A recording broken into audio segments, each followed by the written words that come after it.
안녕하십니까. 반갑습니다. 김은상TV의 김은상입니다. 오늘은 참 날씨가 또 흐릿했다가 또 화창했다가 그러네요. 참으로 나라가 혼란스럽습니다. 마치 전쟁이 지금 터진다고 해도 하나도 이상할 것이 없는 아주 그런 혼란스럽네요. 그리고 또 아주 정치적으로도 상당히 아주 혼란스럽고 그렇습니다. 명태균이라는 사람이 나와가지고 지금 여당이죠. 전입가경입니다. 전입가경. 여당에 홍준표를 비롯해서 이준석이 누구 하나 자유로울 수가 없는 것 같아요. 명태균이라는 사람한테 책이 잡혀가지고. 그러니까 소위 말하는 정치 브로커지요. 그러니까 여당의 그 경선 때 이 명태균이라는 사람이 조작하는데 달인인가 봐요. 그런 부분에서는 아주 달인인 것 같습니다. 나쁜 쪽으로 달인. 명태균이라는 사람이. 그래가지고 윤석열 지금 현 대통령 그 경쟁 시절에 대통령 후보로 여당 경쟁 시절에 2% 3%만 조작해서 앞서 나가자 해가지고 그런 조작을 했나봐요. 그러니까 홍준표도 억울하겠지요. 근데 홍준표도 또 거기 책이 잡혔나봐요. 그 뭐 당원 명부를 갖다가 몇십만, 50만이 넘는 당원들 명부를 갖다 홍준표가 넘겼다고 그러더라고요. 그래서 그걸 이용해가지고 당원들한테 이용해가지고 명태균이라는 사람이 선동질을 해가지고 조작을 했나봐요. 2% 3% 앞서 나가는 건 일도 아니게끔 그런 요런 조작을 했나 보더라고.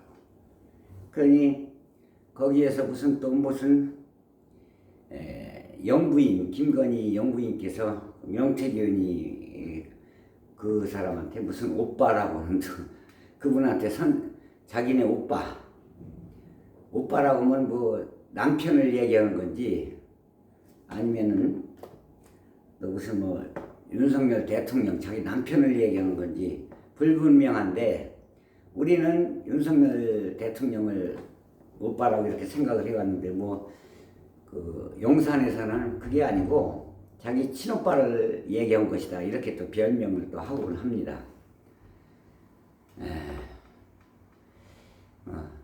자기 오빠는 뭐 아무것도 모르는 바보 같은 사람이다. 그러면서 명태균한테 김건희 여사께서 선생님이라고 그러고 도와달라고 이런 문자가 왔다고 그래요. 카톡인가. 그걸 다 밝혀졌지요. 그리고 또 아주 저쪽에는 또 아주 여당에서는 또 전입가경입니다. 아주 저쪽 유튜버들은 또 그렇게 또 신혜식에서부터 그렇게 또 한동훈이를 또 까기 시작하더라고요. 여당 대표 한동훈 대표를 또 그렇게 까더라고요. 심지어 욕하더라고요. 이 새끼라고. 아이고 참나 전입가경이지요. 또 정규제는 또 그렇게 윤석열 현 대통령을 또 그렇게 또 까더라고요. 이쪽 저쪽에서 아주 전입가경입니다. 그렇듯이 우리도 마찬가지입니다. 우리도 조국이를 또 그렇게 까지요. 근데 우리는 또 대형 유튜브들은 또 조국이를 그렇게 실드치지요. 김어준에서부터 새날 또 누구야 박성범이 등등 대형 유튜브들이 또 그렇게 또 조국이를 실드칩니다. 주진우 같은 사람은요 왜래 윤석열이 또 실드쳐요.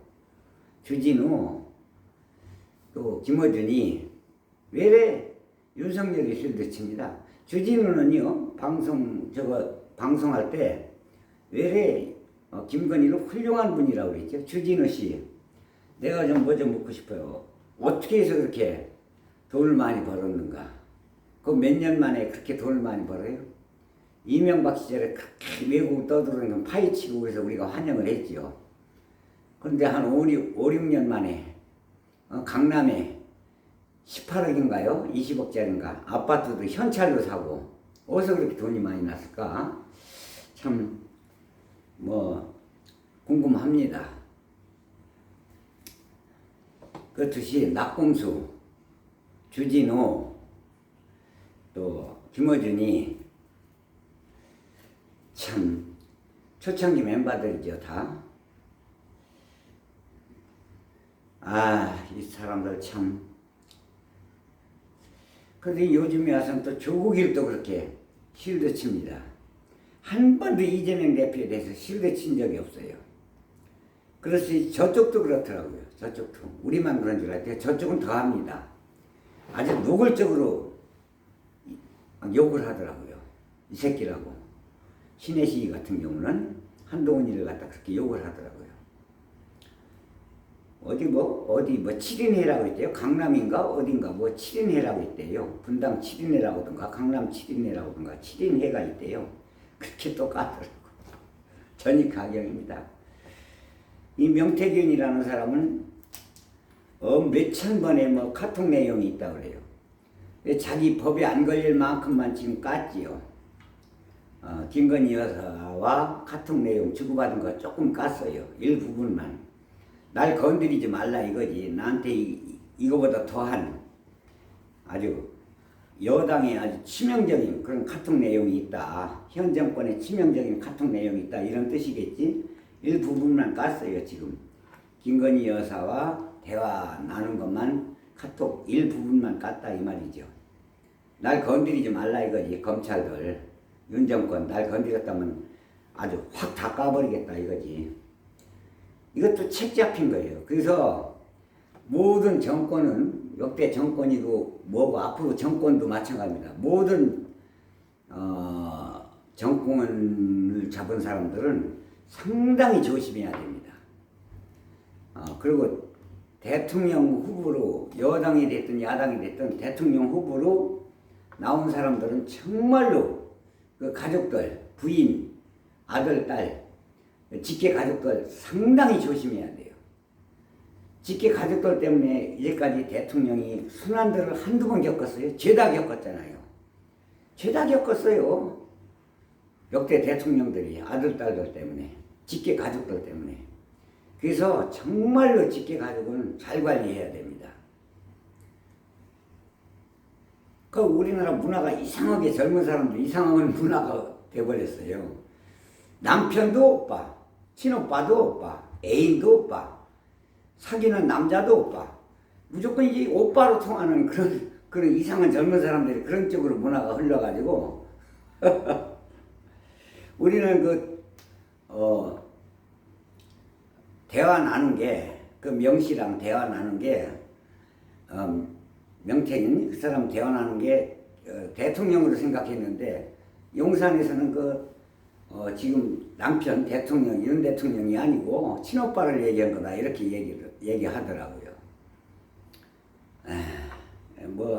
친오빠가 됐든 뭐가 됐든, 대통령 부인이 일반인들, 아무 직책이 없는 일반인하고 그런 도와달라, 이래가지고, 그런 얘기할 필요도 없는 건데요. 친오빠가 해도 그래요. 친오빠라기도 그런 대화 나눌 필요가 뭘 도와달라는 거예요. 그래서 아주 자기 직계 가족만큼은 추상과 같이 다스려야 되거든요. 저야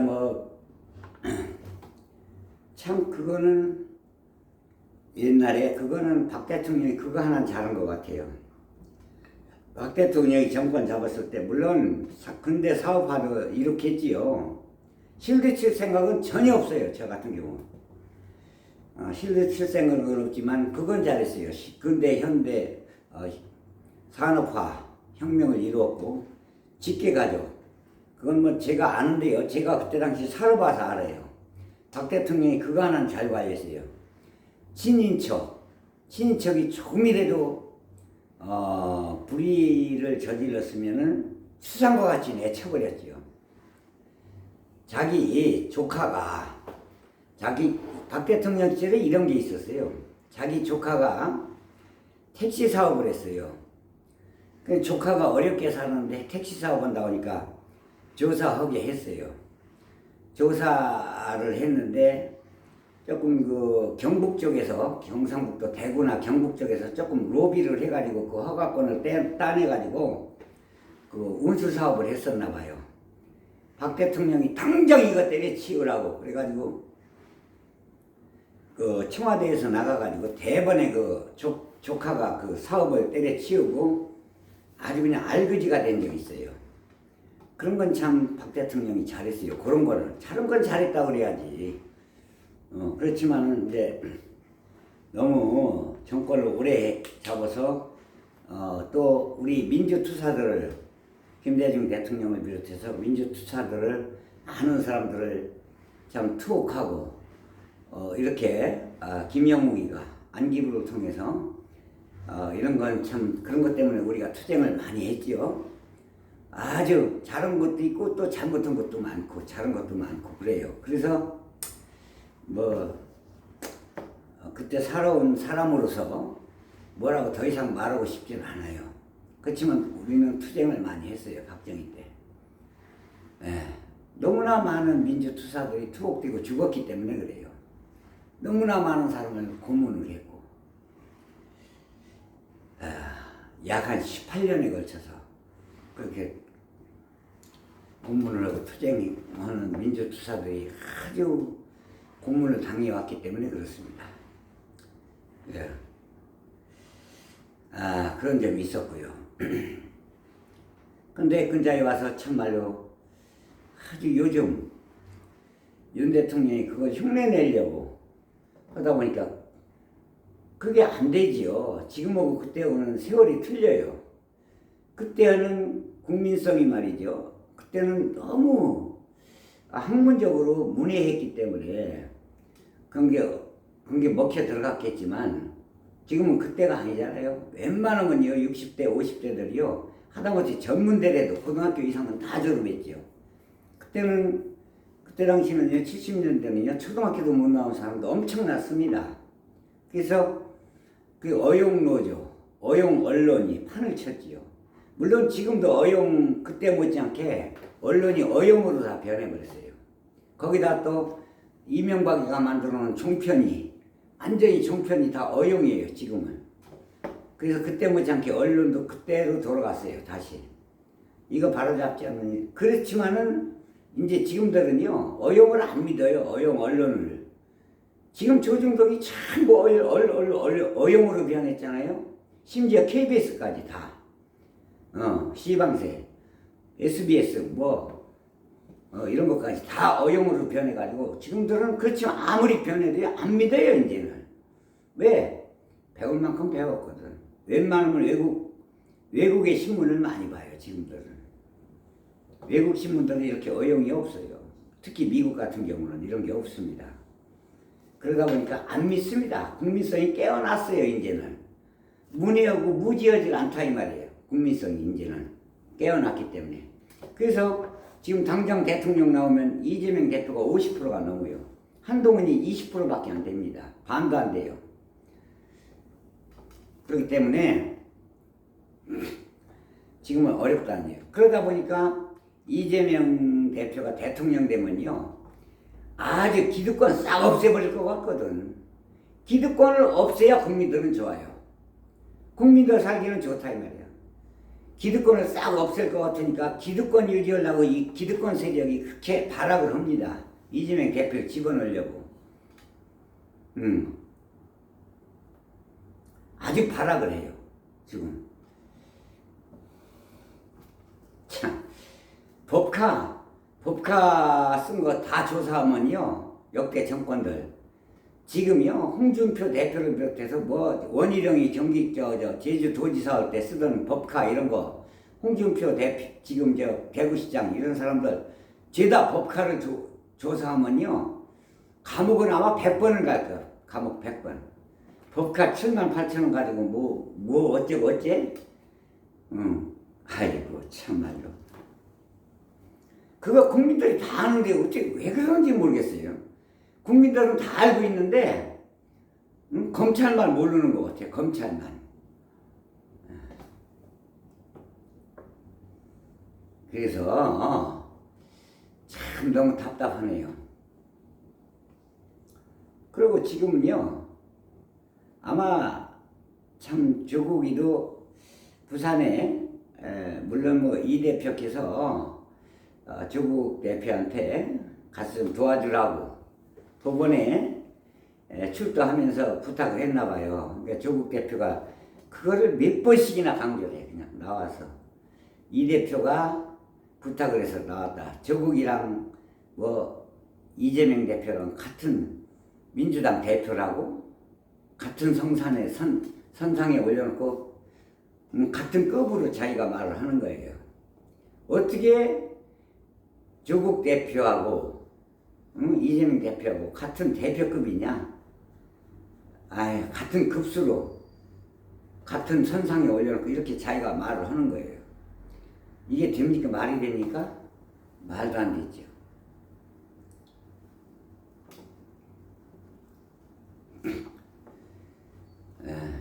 지금 너무나 경제가 어렵습니다.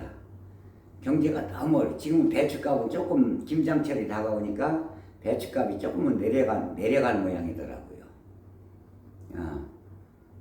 나 아시는 분은 저기 남양주에서 배추 한 푸기 조금 작은 배추 한 푸기 8,000원 주고 샀다고 그래요. 겉절이 하려고. 조금 내려갔죠 가격이. 8,000원이라 그래 비싼 거예요. 배추 한 푸기에. 엄청 비싼 거지 그게. 근데 그게 농민들한테 그 돈이 가면 좋아요. 비싸든 싸든 가면 좋은데 그 농민들한테 가는 돈 아닙니다. 배추 농사 진 사람들은요 그 8,000원에 샀다고 그러는데 나는 동지가 저 남양주에 샀다고 그러는데 그 농민들한테 8,000원 가요? 농민들한테는 한 4,000원도 안 갈걸? 중간에 업자들이 다 그렇게 조작을 하는 거죠. 업자들이 이렇게 조작하는 겁니다. 사실은. 그래서 이거를 철저하게 관리를 이 시장 원리라는 게 그래요. 경제라는 게 시장 원리. 모든 걸 다 시장한테 맡기면 안 돼요. 안 된다는 거예요. 이재명 대표가 그렇게 얘기합니다. 시장 원리라는 게 좋긴 해요. 좋긴 한데 시장 원리에 맡길 게 있고 안 맡길 게 또 있는 겁니다. 중국에서 들여오는 배추도 진즉에 들여왔으면 좀 내려갔을 거예요. 이거 예상을 해가지고. 그거 뭐 몇백, 400톤인가 410만 톤인가 몇 톤인가 그걸 들여와도 그 일반인들한테 푸는 게 아니고 그 무슨 김치 공장이나 이런 데다가 푸는 거예요. 그거를. 그러니까 일반인들은 하나의 그 김치집에서 담궈 먹는 그런 그냥 일반 서민들은 해당이 안 되는 겁니다. 김치라는 게. 그 지금 상춘이 뭐니 너무 비싸서 이거 뭐 월급 박봉에 시달리는 이 민중들은 월급이 올라가지도 않고 월급 올라가도 소용없어요. 물가가 너무 비싸서. 지금 IMF나 코로나 때보다 더 어렵다는 겁니다. 지금 시장이 아주 경제적으로 시장이 문 닫는 가게가 이 골목시장 문 닫는 가게가 이 한두 개가 아니에요. 10군데서 창업을 하면은 30군데 문 닫는다는 거 하루에. 어떻게 하려고 그러는지 나 이해를 못 하겠어요. 그리고 정권도 반이 지났어요. 정권이라는 게 그렇습니다. 어느 정권, 역대 정권도 그렇고 앞으로도 그럴 겁니다. 아마 외국도 마찬가지예요. 반이 지나고요. 3분지 2 지나잖아요. 3년 지나잖아요. 지금도 그런데 지금도 현재도 그런데 3년이 지나요 정권이. 그러면 여기저기서 막 양심선언이 툭툭 튀어나옵니다. 양심선언이 막 튀어나와요. 그때 되면요 조중동 감당 못합니다. 현 정권 실도 못 쳐요. 감당을 못 한다니까요. 3년 지나면 이제 어차피 3년 지나면 막 이제 내려와야 돼요. 그래서 정권을 잡은 사람들은 정말로 신중해야 되고 이 입을 닫아야 돼요. 그 비서진이 정말 잘해야 대통령을 잘 모셔야 돼요. 비서진들이 정말로 대통령을 꼭 위해서만 하는 게 아니라 이 서민들의 걸 잘 전달해 가지고 그거 정책에 반영을 해야 된다 이 말이에요. 그리고 야당 대표나 여당 대표를 수시로 만나가지고 의논해서 반영을 해야 돼요. 정치에. 반영을 해야 될 거 아니겠어요.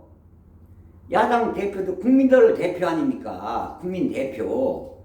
그러면 대화를 해가지고 타협을 해서 그 의견을 수렴을 해서 정치에 반영을 해야 될 게 아닙니까? 모든 집행하는데 반영을 하고 100% 반영을 못해도 60, 70%라도 반영을 해야 될 거 아닙니까? 야당 대표 의견을. 또 여당 대표 의견도 반영을 하고 이렇게 해가지고서 그 정치를 해나가야 그 대통령 물러나서도 떳떳할 거 아니겠습니까? 그때 정권이 태어날 때서부터 뭔가 이게 부인이 자꾸 정치에 관여를 하면 안 되는 거예요, 이거. 큰일 나는 거예요, 이거. 어떻게, 나중에 어떻게 하려고 그러는지 모르겠어요. 예? 2년 지나보세요. 이제 정권, 현재 이제 그 용산에서 비서진들이 막 여기저기서 툭툭 튀어나옵니다.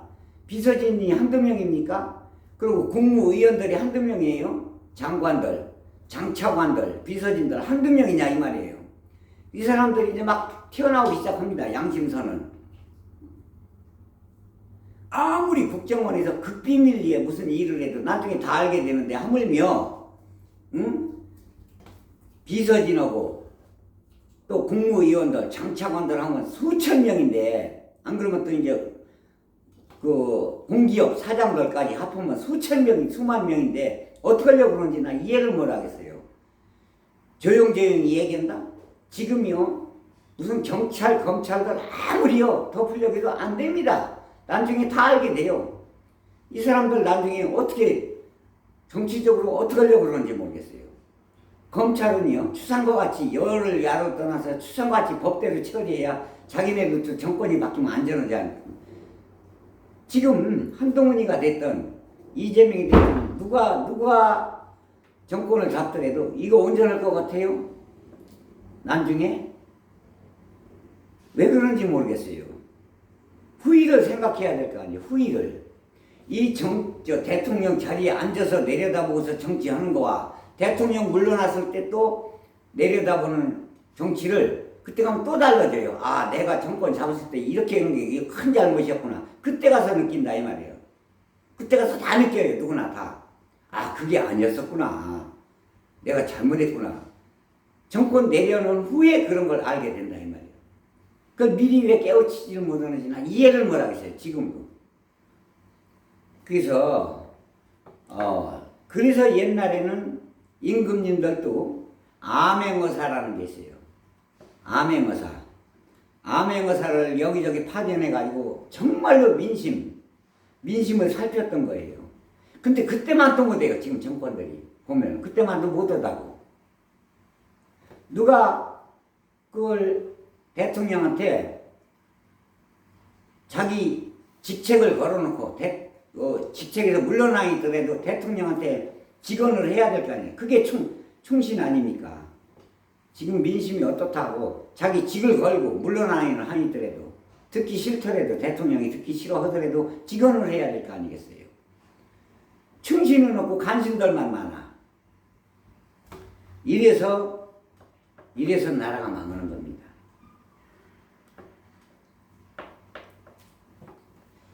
자, 이렇게 해서 여기서 오늘 간단하게 또 오늘 날씨가 참 좋네요. 이렇게 해서 간단하게 이렇게 해서 또 마치도록 하고요. 기왕이면은 참 지금 이 말 하다 생각하니까 중국의 유명한 철학자 노자가 하신 말씀이 생각이 나네요. 노자께서 이런 얘기를 했죠. 모든 정치는 순리대로 자연스럽게 위에서 물 흐르듯이 해라. 자연스럽게 흘러가듯이 물 흐르듯이 하라. 이렇게 얘기했거든요. 그렇게 해야 된다. 이렇게 노자께서 말씀하셔. 그 생각이 납니다. 지금도 생각해보면. 이렇게 해서 오늘은 간단하게 여기서 마치도록 하고요. 구독, 좋아요 많이 눌러주셨으면 고맙겠습니다. 감사합니다.